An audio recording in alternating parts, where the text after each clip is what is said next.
E aí, turma, beleza? Como é que vocês estão? Professor Edson na área. E como é que vocês têm passado? Vocês têm tido alguma dificuldade com outra disciplina?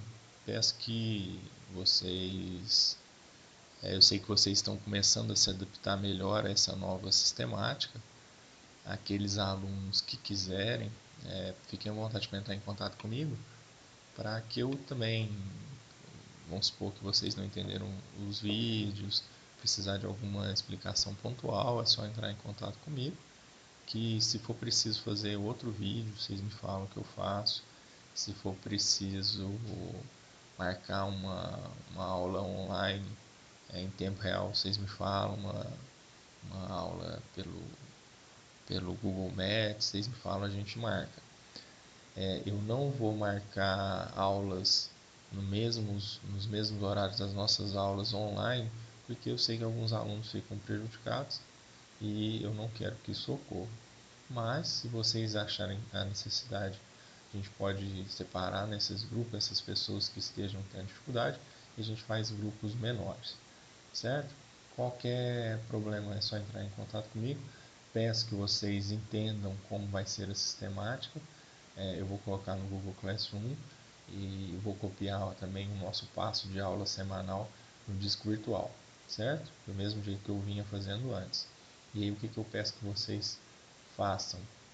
Vocês vão acompanhar, leiam o slide a primeira vez para entender do que a gente está falando, assistam a videoaula que eu estou disponibilizando no YouTube e tentem fazer anotações para que vocês percebam se estão entendendo ou não a disciplina. Essas matérias que nós estamos vendo vão ser objeto da nossa próxima prova.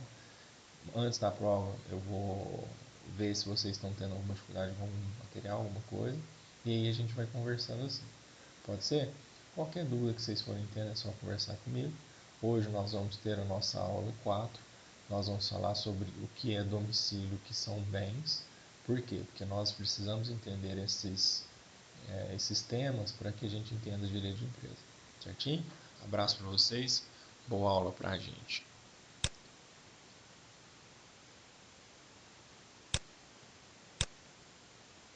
Pronto, turma, vamos lá. Na nossa aula 4 de Direito Civil, nós vamos falar sobre o que é domicílio, para que a gente consiga entender a questão de o que é residência, o que é domicílio de pessoas físicas, naturais ou de pessoas jurídicas, empresas, e quais são os bens, que a gente consiga entender o que nós podemos interpretar como bens e como esses bens podem fazer parte do patrimônio das pessoas físicas e das pessoas jurídicas. Certinho? É provável que se nosso vídeo se estender demais, eu vou dividi-lo em duas partes, certo? Pessoal, do domicílio, primeira coisa nós precisamos entender a diferença entre domicílio e residência. Vocês provavelmente já ouviram a expressão residente e domiciliado. Residência tem a ver com a moradia de fato. Domicílio tem a ver com a moradia de direito. O que quer dizer isso? Quais são essas diferenças? Residência é onde a pessoa natural, por exemplo, decide morar, decide cumprir os seus atos cotidianos e diários, onde ela dorme, onde ela acorda, onde ela se alimenta, onde o local que ela escolhe para isso, para ser o seu refúgio, vamos chamar assim. Isso nós chamamos de residência ou moradia de fato. A moradia de direito tem a ver com questões jurídicas. Aonde que é o domicílio? Aonde que essa pessoa vai ser vista socialmente? Por exemplo, em caso de ação judicial, você vai procurar o domicílio da pessoa, o local onde eu possa fazer as citações, onde eu possa fazer as intimações. Então, existe essa diferença entre residência e entre domicílio. Pode ser que nós tenhamos residência diferente de domicílio? Pode, a depender, por exemplo, das questões profissionais. Mas isso eu vou explicar agora no decorrer da aula. O artigo 70 do Código Civil explica: o domicílio da pessoa natural é o lugar onde ela estabelece a sua residência com ânimo definitivo, certo? Onde ela decide morar com ânimo definitivo. Esse ânimo pode mudar? Pode. Esse ânimo, esse residência domicílio podem ser obrigatórias dependendo do tipo de pessoa que nós estivermos investigando? Sim. Essa pessoa, apesar de morar em um único local, ela pode ter vários outros domicílios? Pode. Vamos supor uma pessoa que tem mais do que uma casa, tem uma casa, um apartamento, uma fazenda e tal. Onde é o domicílio dessa pessoa? Aonde é o endereço, vamos chamar o endereço comercial, o endereço jurídico dessa pessoa? Aonde essa pessoa decida que é o seu domicílio, certo? Então ela pode ter várias casas, várias residências, mas ela escolher uma como seu domicílio para receber correspondência, para receber as intimações, para praticar os atos da vida civil, certo? Ser vista como ali um lugar de residência e moradia daquela pessoa. Nós temos uma diferença entre domicílio e domicílio profissional, previsto no artigo 72, o domicílio da pessoa natural quanto às relações de profissão, quanto às relações concernentes à profissão, é o lugar onde essa é exercida. Por exemplo, eu vou citar agora, mas depois a gente vai voltar nessa questão. O professor, vocês sabem que eu sou de Uberaba e exerço a minha profissão em patrocínio. Então, as questões profissionais minhas serão decididas em patrocínio, porque a minha profissão principal é em patrocínio, certo? Vamos supor, uma pessoa que é representante comercial em Guimarães, em Salitre, em Patos, mas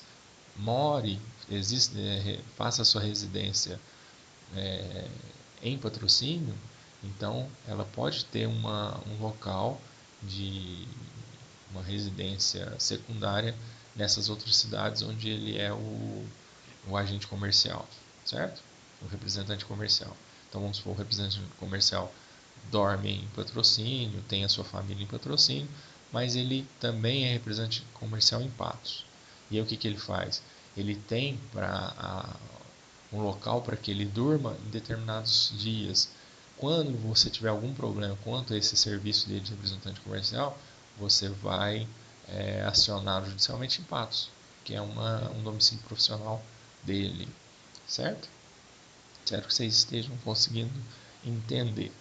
Nós temos o domicílio ocasional, aquela pessoa que não tem uma residência habitual, ela passa alguns dias da semana na fazenda, alguns dias da semana no sítio, alguns dias da semana em casa. Então ele pode ter um domicílio ocasional determinados períodos do ano, determinados dias da semana. Como que ocorre a mudança desse domicílio? A mudança do domicílio ocorre quando a pessoa transfere a sua residência com a intenção manifesta de se mudar. Ele avisa para os vizinhos, fala assim, a partir de manhã eu não vou morar aqui mais, vou morar em tal lugar, vou para a roça, vou para a fazenda, certo? Consegue entender? Eu faço essa opção de troca de local de moradia, mudança de domicílio. Quando que eu mudo de domicílio? Quando eu declaro, falo para as pessoas que eu tenho esse interesse de mudar. Você vai avisar para os seus vizinhos, você vai avisar para os seus familiares, você vai falar, a partir de tal momento eu não resido mais em determinado endereço e resido em outro endereço, certo? Então, basta a declaração para as pessoas, basta essa declaração. E você, por exemplo, você está fazendo alguma compra e venda, abrindo conta em banco, você tem um domicílio para aquele banco. Aí você pega e avisa para o seu gerente e fala assim, gerente, a partir de tal mês eu não moro mais nesse endereço, eu moro em outro endereço. E assim ocorre a mudança de domicílio. Certo, pessoal? Qual é o domicílio da pessoa jurídica? E aqui eu preciso que vocês entendam que nós não falamos de residência. Por quê? A pessoa jurídica ela é uma pessoa que a lei empresta personalidade para ela. Ela, de fato, realmente ela não existe. Eu não consigo pegar a pessoa jurídica e transferir ela de endereço. Então não há que se falar em residência de pessoa jurídica. Quando a gente estiver falando de pessoa jurídica, de empresas, nós apenas estamos falando sobre domicílio, certo? Residente domiciliado para pessoas físicas, domicílio somente para pessoas jurídicas. Onde que é o domicílio das pessoas jurídicas? E por que eu estou dando essa aula para vocês? Para vocês entendam as diferenças entre endereço, entre residência, entre domicílio, certo? Moradia. Juridicamente, para o Código Civil, nós temos que falar em residência e domicílio, certo? Das pessoas jurídicas de direito público, nós temos que a residência da União é o Distrito Federal, residência dos estados e territórios são as suas respectivas capitais. Qual é o domicílio, perdão, falei errado, qual é o domicílio do estado de Minas Gerais? A capital do estado de Minas Gerais, Belo Horizonte. Qual é o domicílio do município de Patrocínio? O lugar onde funciona a administração municipal, o endereço lá da prefeitura, a sede administrativa da prefeitura, certo? Pessoas jurídicas de direito privado são as empresas. Onde que são esses domicílios dessas pessoas jurídicas? Onde funcionarem as suas diretorias e administrações, onde eles elejam domicílio no seu estatuto ou no contrato social. Quando você está fazendo a abertura de uma empresa, você tem que colocar a pessoa jurídica constituída nesse ato, você vai colocar o capital social e vai falar sobre o domicílio dessa pessoa jurídica que você está constituindo. É o endereço dessa pessoa jurídica, onde ela vai receber as citações, onde vão ser o endereço para contratos, para pagamento e por aí vai, certo? Tendo a pessoa jurídica vários estabelecimentos, o que acontece se essa pessoa jurídica tem uma matriz, várias filiais? Onde que é o domicílio dela? Certo? O domicílio em geral é a matriz da empresa, certo? E a outra questão que eu queria abordar com vocês são as empresas estrangeiras. As empresas estrangeiras, elas provavelmente têm no Brasil uma representante, um domicílio onde vão ser onde vão ser recebidas as citações, um lugar, um estabelecimento dentro do Brasil. Então, a empresa estrangeira ela vai eleger um domicílio para ela quando no Brasil, quando ela desenvolve, desempenha suas funções dentro do país, no Brasil, certo? O que é um domicílio necessário? Apesar de eu poder residir em várias localidades, dependendo de quem seja, o Código Civil dispõe como um domicílio necessário. Para quem? Para os incapazes, pessoas menores de 18 anos. Aonde são o domicílio principal dessas pessoas? Onde os seus representantes ou assistentes estejam. Então, o incapaz, no lugar onde estejam os representantes existentes. Do menor de idade, o local onde tem o domicílio dos pais. Do servidor público, o lugar onde ele exerce seu cargo. Do militar, onde ele serve ou a sede de seu comando. Do marítimo, onde o navio estiver matriculado. E do preso, o lugar onde ele estiver cumprindo a sentença. Então, às vezes, nós temos um preso que é de determinado estado e, em razões processuais penais, ele passe a cumprir a pena num segundo estado. O domicílio necessário dele é o lugar onde ele está cumprindo a sentença, apesar de que ele pode ter uma residência, pode ter uma moradia diferente quando ele estava solto. Certo? Pessoal, eu vou encerrar esse vídeo aqui para ele não ficar muito longo. E aí nós vamos para a aula 4.2, quando nós vamos falar dos bens. Abraço para vocês, até lá.